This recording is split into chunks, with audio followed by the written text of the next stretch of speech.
Welcome to the Medovia Menopause Podcast, your trusted source for evidence-based, science-backed information related to menopause. Medovia is dedicated to changing the narrative about menopause by educating, raising awareness, and supporting women in this stage of life, both at home and in the workplace. Visit medovia.com to learn more. I'm one of your hosts, April Haberman, and I'm joined by Kim Hart. We're co-founders of Medovia, certified health coaches, registered yoga teachers, and midlife mamas specializing in menopause. You're listening to another episode of our podcast, where we offer expert guidance for the most transformative stage of life, bringing you real conversations, education, and resources to help you overcome challenges and reach your full potential through midlife.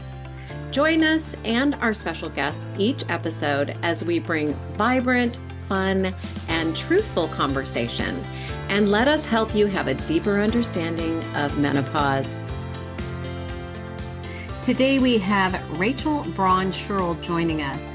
She's a respected entrepreneur and thought leader and has successfully launched, built, and revitalized companies around the globe, based on the belief that sustainable, profitable growth starts with a sound strategy and is continually driven forward by connecting with customers, building partnerships, and creating revenue. As a managing partner and co-founder of Spark, she's led consulting engagements with multinationals such as Johnson & Johnson, Bayer, and Pfizer. She has counseled numerous startups with an emphasis on female health, focusing on insights, customer acquisition, customer lifetime value, and retention. Her expertise has helped drive significant growth for her clients, as well as her own ventures. In the process of running businesses, Rachel helped create a new category in which she continues to lead. She's a self-described Vagipreneur. She is a market maker in the multi-billion-dollar global women's sexual health subsector. Her first book, Orgasmic Leadership, Profiting from the Coming Surge in Female Health and Wellness, was published in May 2018. And yes, you can still get your hands on it. It's always an insightful conversation with Rachel. Enjoy the show. Hey everybody, today we're welcoming Rachel Braun-Scherl. She's a women's health expert, entrepreneur, and a speaker specializing in business growth strategies and female health. And she's also known for her orgasmic leadership. I'm so excited to say these words, and work on innovative solutions in women's health and wellness. Rachel, welcome to the show. It's so good to see you again. So great to see both of you. Thanks for having me. Yeah, we've had you on our LinkedIn Live, you and I, just you and me, and I enjoyed that conversation. So we're excited to dive in again today. Can you start by telling us your journey and how you got to this women's health and entrepreneurship space? Well, it's interesting. So many people, as you know, get into women's health because they have an experience or a condition or a set of circumstances. They look around for a solution, they don't see one, and they say, well, I better create this myself. Yeah. Mine was much more capitalistic in nature. I had been working in consulting. I had started my career after business school at J&J. So any health business ultimately is women's health. So I'd been doing a lot of consulting with my company, with my business partner, for decades. And one day, an investor showed me a business plan for a company that had a product that improved arousal, desire, and satisfaction for women of all ages and life stages called Zestra. And he said, well, this isn't for me, but maybe you and Mary, my longstanding business partner, would like to help them. So long story short, the asset wound up becoming available. We raised venture capital, we bought the asset, and we built a company and a category at the same time around, pleasure, desire, arousal, and satisfaction. And that was in 2008, and haven't really looked back. Really been focused on women's sexual and reproductive health since then, with companies large and small, venture-backed, public companies, you name it. If it has to do with finding a better mousetrap or providing a solution that doesn't exist for a problem that's been around for a long time, that's what I focus on. What a fun thing. And Yeah. You're And before your time. I feel like, I just feel like you're before your time because we're definitely talking more openly about women's health and certainly vaginal health and sex. We're kind of turning that rock over, which is fantastic. I know that when our audience looks at your bio, they're going to wonder why you use the word, I'm going to pronounce it wrong, vagipreneurship. And you I don't think you specifically coined that term, but can you tell us what you mean by that and what the heck does that mean? Sure. I mean, it's so fun. One of the things I talk about a lot in this space is that we need a language to have a conversation. So, Vagipreneur and the name of my book, Orgasmic Leadership, you can see that there's a trend. I want things to be memorable. But in any case, when we were first working on the business and we were trying to get media outlets to take our assets, our commercials, we want to give you money, we want you to run our commercials, 95% said no. Mm-hmm. And so we realized after, a lot of head banging, that we needed to earn the media instead of buy it. So we found a PR company who thought that was the right strategy. And one of the first sort of breakthroughs that we had is we were interviewed by this amazing journalist, Abby Ellen, who writes for the New York Times. And she was interviewing us and she says, "Oh, you're in business and it's vaginas. You're a vagipreneur." So when Okay. Mary and I would go to speak, we would sort of test it out and see how people liked it, and they liked it. So at one point, it was memorable. And, I define it as a person in the business of women's sexual and reproductive health. Mm-hmm. So, the vagina part is meant to be representative of a much broader spectrum of conditions. And the entrepreneur piece, obviously, is the business side. So I reached out to Abby, and I give her credit every time we talk about this. Yeah. And I say, you know what? This seems to be memorable. It's getting people's attention, at least gets them to laugh, and it lightens up a room. Do you have any intention of using this? Because if you don't want it, I would like to trademark or copyright it. Mm-hmm. So that's what I did. Wasn't my idea. Got permission, and always kudos to Abby Ellen, who's a brilliant writer and obviously incredibly creative and still a friend after, of course, yeah, 16 years. So that's how it came to be. And the name Orgasmic Leadership was also an idea that— Tell us more. Where that came from. Yeah. I was at an event that really, it was this concept of how do you create Silicon Valley and the networking in New York. And I'm sitting next to a woman by the name of Karen Kahn, who has a business focused on helping lawyers grow their business. And she said to me, just in passing, Rachel, everybody's talking about entrepreneurship, everyone's talking about leadership. You should make the name of your talks Orgasmic Leadership. And I said immediately, I love that name. I think it is so clever.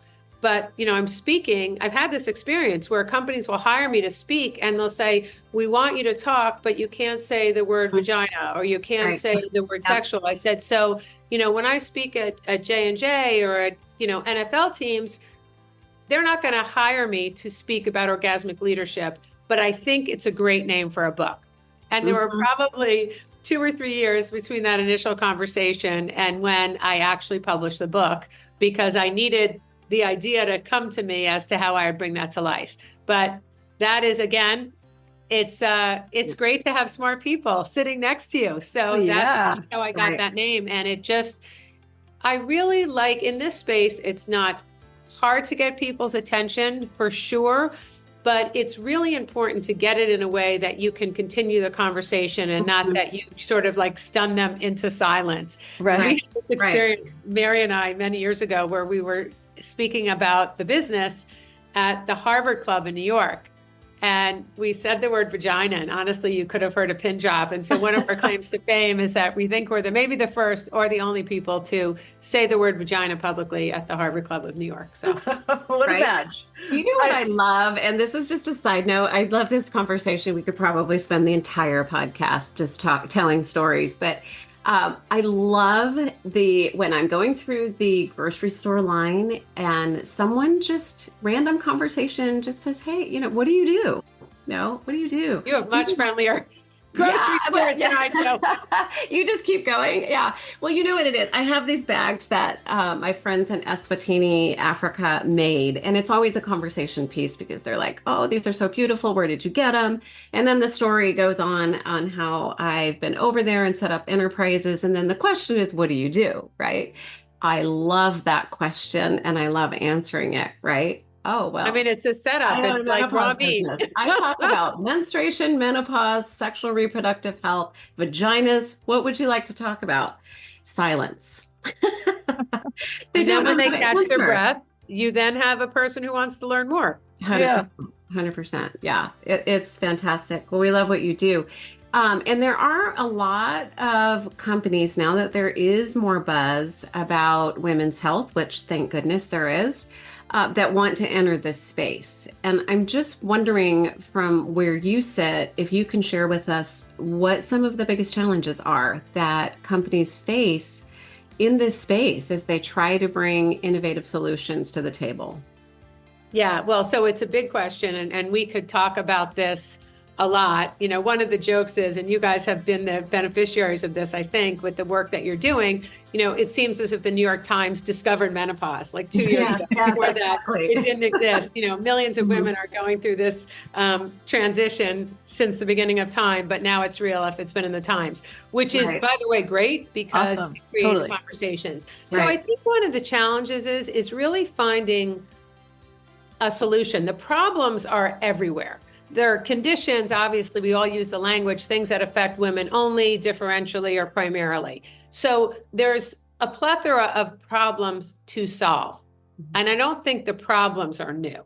What we do need is a reason for the companies to be brought to life. Are they doing it, what I say, are they doing it better, faster, cheaper? Is there a reason that this solution is going to either get people to pay for a solution, a product or service for a problem they haven't solved before? Or is this a better solution to an existing problem? And so I think, and obviously the first question many VCs ask is, what is the problem you're solving and what are people doing now? In many cases in women's health, the answer historically had been, well, I'm not doing anything. I didn't know there was a solution for that. And the world has changed you know, in many productive ways, so that now we have lots of solutions. So the biggest challenge I would say is when you're building a company, make sure there's a reason for it. And the reason isn't just you. You know, as I referenced earlier, there are women who identified problems and started companies to solve those problems, but they didn't do it in a vacuum. They spoke to hundreds of people, they test the market, they see if there's a need for what they're doing. And I think one of the clearest examples that I feel like always sort of makes it clear to people, and when I'm speaking to students, is, you know, we talk about Warby Parker. Well, what problem did they solve? Well, I think that, Kim, you were able to get glasses before the advent of Warby Parker, and April and Rachel. So it wasn't like the problem that we're solving is that people can't get glasses. What they did is we said, we're going to make this whole, and I wasn't in these meetings, this is the gospel according to Rachel, is they sort of disintermediated the entire process and said, okay, it's too expensive. We're going to make less expensive frames. It's time consuming. We're going to send it to your home. We want to be able to see how it looks. We're going to give you virtual try on. We don't want to wear the same pair of glasses all the time, but they're too expensive. We're going to combine this idea of fashion and price so that you really get value. So they were solving a problem that had a solution. But what was so unique is they were approaching this problem in an entirely different way. And I think that's often where companies get stuck. They identify a problem and they say, oh, I can do this too. But it's the same way, right? It's still staying many times it's the same way. And now we have a little bit of an embarrassment of riches. And I'm sure you're seeing this in the work that you're doing with workplace education. There are lots of people talking about different verticals within menopause. What they're often not doing is sort of covering the whole range. And it makes sense for a lot of reasons. So you do workplace education, you're not delivering care. There are people who are delivering care. Those may or may not be the people you want to buy the products from. So there's, you know, you want consultations. Then there are benefit opportunities. How do you get these benefits in your workplace? All of these are different objectives to help people, I'll say, make menopause more enjoyable, less disruptive. People can fill in whatever descriptor they want. More empowering, produce a greater, right, whatever. Less expensive, less work days. There are thousands of benefits from doing this, but you really have to figure out what is your lane and how are you doing it in a way that's different than other people. And then, of course, you have the challenges of raising money, which is not just a challenge for women's businesses, but when you combine women getting less money, women being the majority of founders in women's health, and talking about things that many people aren't comfortable with, I call that sort of like the trifecta. How do you figure out how to win, how to raise money, how to get access to media channels in an environment where I'm not going to say the cards are stacked against you, but the wind is not at your back in many cases in women's health. Yeah, that's a better way of putting it. Yeah, the wind is not at your back. How do you see the menopause market evolving during this time? Like, especially with this increased attention to women's wellness and health, what are you seeing? And, you said everyone's got a lane and there's a lot of players in that space, but how do you see it evolving over time? So, money talks. It's nothing new. It's not related to menopause. I think as we start seeing these companies, we're seeing these women's health unicorns. We're seeing, really just an incredible surge in interest, focus on menopause, because that's your space. I think the companies that can demonstrate that they can make a business out of it are the ones that are going to have the biggest impact. Not because the ones that aren't making money aren't valuable, but the whole system works, when money is flowing through. So, for instance, many of the companies that are working in menopause now are tracking metrics that were never discussed or tracked before, which is, are we seeing increased productivity when we provide training? And I'm sure you guys have a lot of data on that. Are we seeing fewer lost work days when we give people access to online menopause care or access to holistic care around menopause? And once you can demonstrate that there's an economic benefit to doing this, that's when I think the conversation changes. And we're starting to see that. You're as familiar as anybody with the Mayo Clinic study that, puts numbers next to this. $1.8 billion in lost productivity for women going through menopause. 20% of women in the workforce are menopausal women. Companies are seeing that where we are with menopause is similar to where we were a couple decades ago with fertility and family building. So we were losing people, at their prime potential for making a contribution because of all the things involved in family building. And so we're going to now offer benefits, Company X, Apple, Google, whatever the case may be, to keep those people. And I think we're seeing the same right now with women in menopause in the workplace. Not that you necessarily, at least from my perspective, want to run through the halls shouting I'm in menopause, but women tend to be older. They have more experience. They're more senior. And it's a big cost to lose these people at the peak of their contributing potential. So I always go back to you build the economic case and the businesses grow. What are you most excited about in this space? I mean, there's a lot happening. There's a lot of buzz.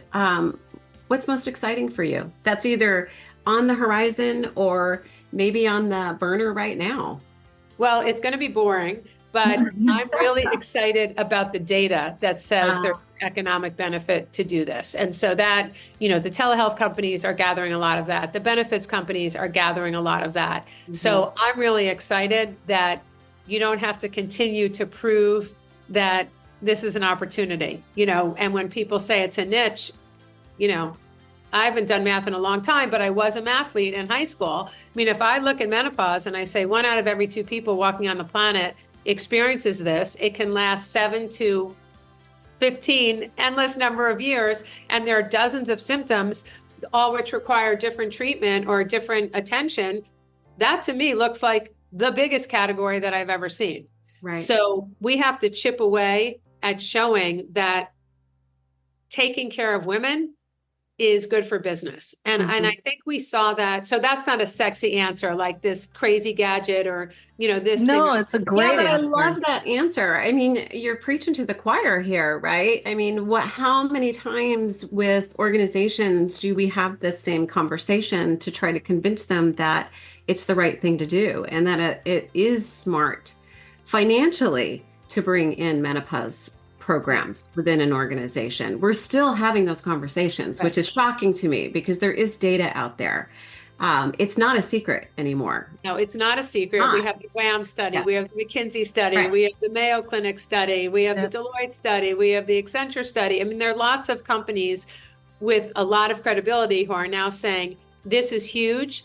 This is an opportunity, but I think it's a one-on-one kind of effort. And I think you're probably seeing that when you're trying to sell these programs, that there is a benefit for doing this. We're not doing this for our health. Right. You should do it in spite of the fact that it's the right thing to do. So don't have that be the issue, because I think women's businesses get put in a corner.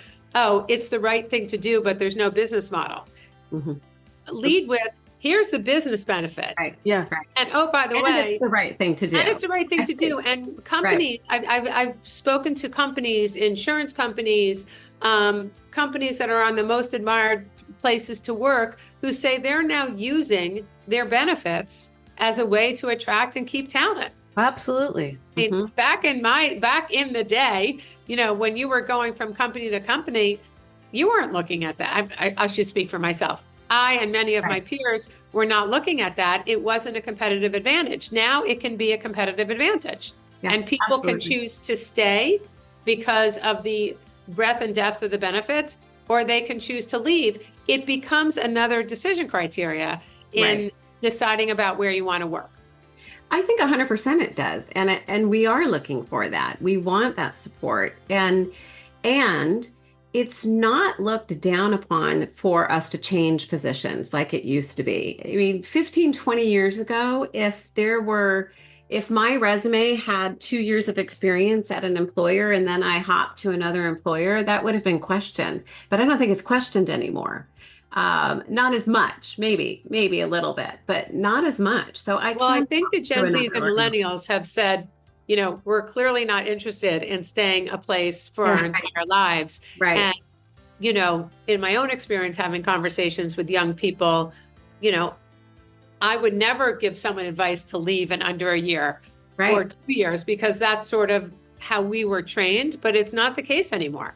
And I think the other thing that we can learn in the menopause market from younger people is, they're saying, just because it was that hard, we don't want it to be that hard. Right. I would never have said, boss, I need a day off for my mental health. It wasn't even a thought. You wouldn't have, because you would have been afraid you would have been fired. And you would have to have been creative to think about it. That's right. Right. And how do I protect myself? How do I protect myself? And I still have those questions. Yeah. I still have those questions, but it's a conversation. And companies are concerned about their employees' mental health, and famous athletes and celebrities are coming out and talking about their mental health issues. And that's all good. That's another huge change, especially in menopause. The best thing to happen to menopause is Oprah hitting menopause. So, when you have Oprah talking about it, and when you have Melinda Gates talking about it, and when you have Naomi Watts and Gayle King, and, you get people in power who have platforms talking about it, that's as quick a way to change the conversation as anything.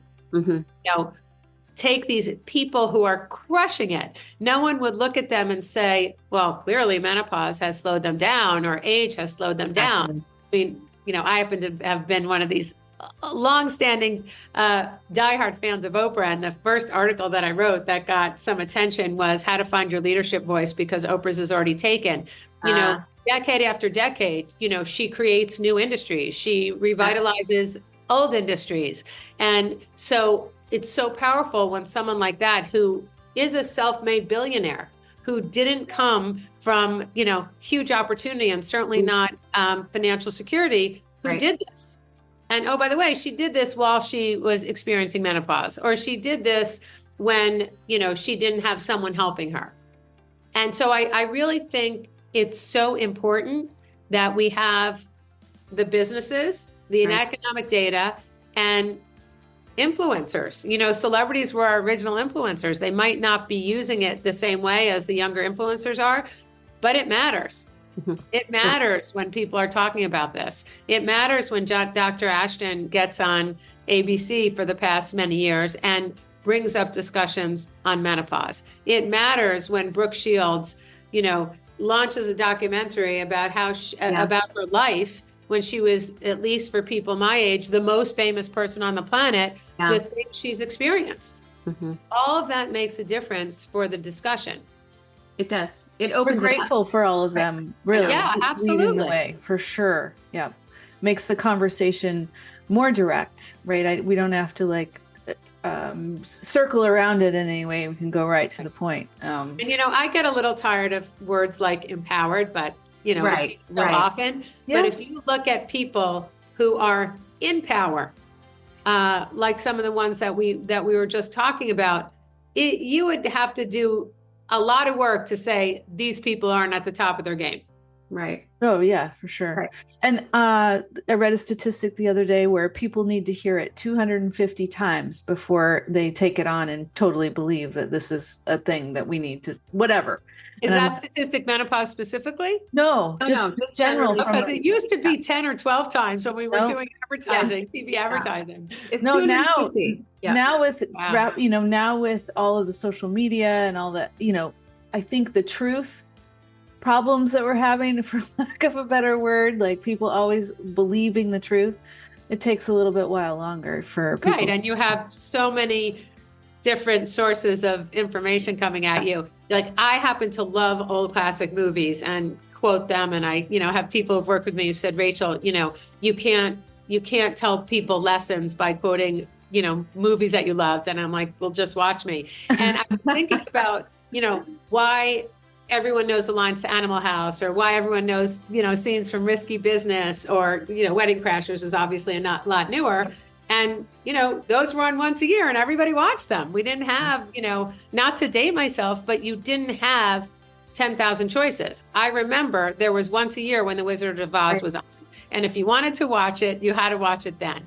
Yeah. And so this 200, the reason I mentioned that is this 250 time thing is in a context where you're being inundated and bombarded with inputs all the time, day and night, from many different channels. Yeah, right. Absolutely. Right. Which makes sense. That makes sense, right? Yeah. I'm wondering if I had a crystal ball and I could put it right in front of you right now, Rachel, with the untapped market here with menopause, with the opportunities that are in front of us, what would you say is going to happen? I think consolidation is really what's going to happen. Umbrella companies will create a portfolio approach to menopause or to women's health in general. They will have efficiency in the operations piece. Often these companies are speaking to either the same healthcare providers or the same insurers or the same patients or the same consumers. So I think there will be fewer individual companies and a couple larger ones who are meeting at least a range of needs. Obviously, anyone who's in menopause, either experiencing it or in the business of, knows that there is not one company ever that could meet all the needs. But at least there would be sort of centers of excellence for where I would get menopause care, and I could get these elements of my menopause treatment here. And, maybe they have 10 different products and services, and I could go to this group if I wanted to do something else. I think it's really confusing right now when there's, dozens of skincare companies and lots of telehealth companies and lots of fill in the blank, any kind of company that you can, hair care companies, we're just educating people about menopause, and then we throw 1,000 choices at them. So it becomes difficult. And one of the things I've seen in consumer research is that too many choices is a point of stress. So if you're going through menopause and you're already experiencing all these new things, and you may or may not have learned that they're not your fault and they're part of a natural cycle, on top of that, do you want to be flipping through 17 different options to figure out, why your hair is falling out. Right. Right. And I don't think, and the answer is no. I mean, we talk to women in menopause all the time that say that very thing. Like, I'm too busy. I'm too darn busy. I don't have time to muddle through all of that information. Just give it to me. Just tell me, tell me what is science-based, evidence-based, so that I don't have the junk. I'm not wasting my money. Give it to me, right? And I think that's what we're really saying, exactly what you said. Science-based, evidence-based is really what people are looking for. And there are plenty of companies out there who have one or the other, or both, and some have neither. Right. Exactly. And so one of the things that I'm sure you're seeing in the menopause literature a ton right now is how much disinformation there is. Right. Oh, 100%. You look it up and you get 3 different answers. And so how do I even, I don't have time to take care of that. So I'll just forget about it and ignore it. And how do I know as a layperson which information is accurate and which isn't? And that's where, all the impact of, celebrity doctor influencers comes in. Right. It's just interesting how that has become a way. We have data that say that many women get the bulk of their broad health information from influencers. But you take an example, like there's been a huge growth in influencers online talking about the dangers of hormonal contraception. Now, that is only true for individuals. And the medical community hasn't said, let me tell you about all the dangers. I mean, they're giving you more information, but they're not making blanket statements like that. So it really is the influencer community who has, catalyzed that conversation. Now, it's great to ask those questions. It's terrific to figure out what is the right choice for you with your history and your pre-existing conditions and what your life goals are. But you have to do it in the context of a conversation or knowledge about your own health. Absolutely. Yeah. And knowledgeable physicians, right, who are familiar with your own individual health. I think the most important thing is offering up that broad buffet of options, as we like to call it. Here it is. We'll lay it out on the table, and it's all science-based, evidence-based, so that you can trust it. Now you get to choose what you put on your plate, right? Yeah. And if you need help deciding, then bring in a professional that understands you, understands your health, and can help you make that decision. Right. And now that's wonderful. There are lots of people who are talking about menopause and providing menopause treatment, in its broadest sense. So, but it's a process. It is. And it's individual. So I love that.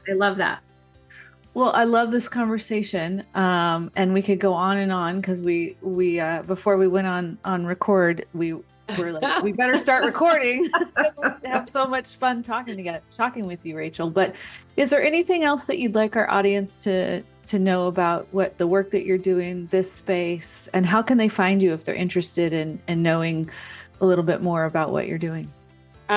You can look me up, Warby Scherl. You can search for Vagipreneur, Orgasmic Leadership. My company is Spark Solutions for Growth. Most of my handles are Warby Scherl.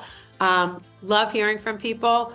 I'm really focused. What I'm interested in is figuring out the connective tissue between these startups, and I spend a lot of time on these transactions. How do you get the venture-backed startup with a better solution? And as we discussed, better can be defined a number of different ways, with the right partner. Is it the right distribution partner? Is the right strategic partner? Is it the right investment partner? So I really focus on that. So I encourage people, if you have a great idea and you have some traction, that's where we would come in to help you figure out, how can I catalyze growth? I've demonstrated product market fit, but I need the fuel lit under me to get to the next level. And that's really what I focus on, which is finding homes and opportunities for companies from pre-seed to series, fill in the blank, fill in the letter,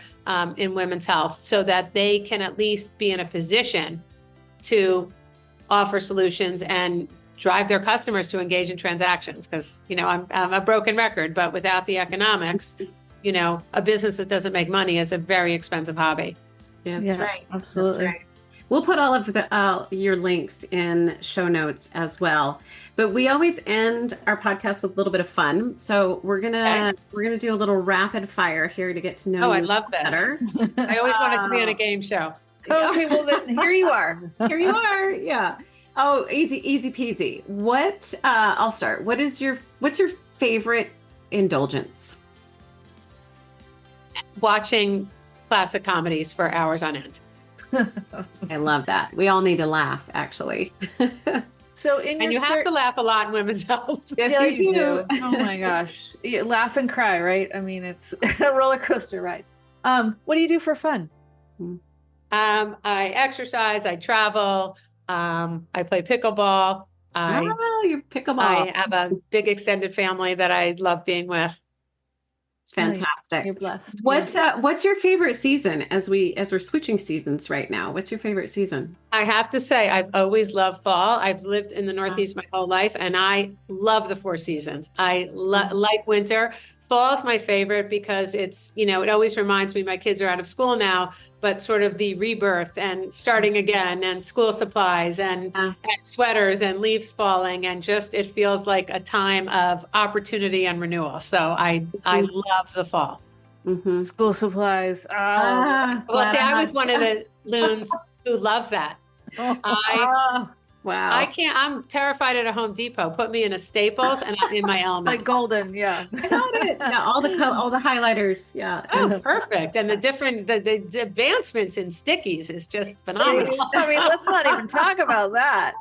Oh, that's so clearly funny. need to go to the office supply section a little bit more often. I haven't seen it. The last question that we have for all of our guests is the same. What is the best piece of advice you've ever received? Don't give up. I always use this quote, no time out, no substitution, which was from a movie, of course, which, the concept in the movie was, you play to the death, kind of morbid, no time out, no substitution. But for me, it's always been a great metaphor for, how you live and how you build a company. It's harder than you think. It's more expensive than you think. It takes longer than you think. But you have to really just every day put your head down, do as much as you can to advance what your business goals are, and come back the next day and do it again. Yeah. And there is something to endurance in this game. 100%. Yep. Right. 100%. We understand that, don't we, Kim? Yeah, now. Good reminder for us today. Don't give up, Kim. Yeah, Keep don't going. give up. We won't. We got lots to do. Yeah, we sure do. Well, Rachel, it has been a pleasure having you on. We'll have you back on because we clearly can keep talking. But until then, audience, go find joy in the journey. We'll see you next time. Thanks, Rachel. Thanks so much. Great to see you both. Thank you for listening to the Medovia Menopause Podcast. If you enjoyed today's show, please give it a thumbs up, subscribe for future episodes, leave a review, and share this episode with a friend. There are more than 50 million women in the U.S. who are navigating the menopause transition. The situation is compounded by the presence of stigma, shame, and secrecy surrounding menopause, posing significant challenges and disruptions in women's personal and professional spheres. Medovia is out to change the narrative. Learn more at medovia.com. That's MIDOVIA.com.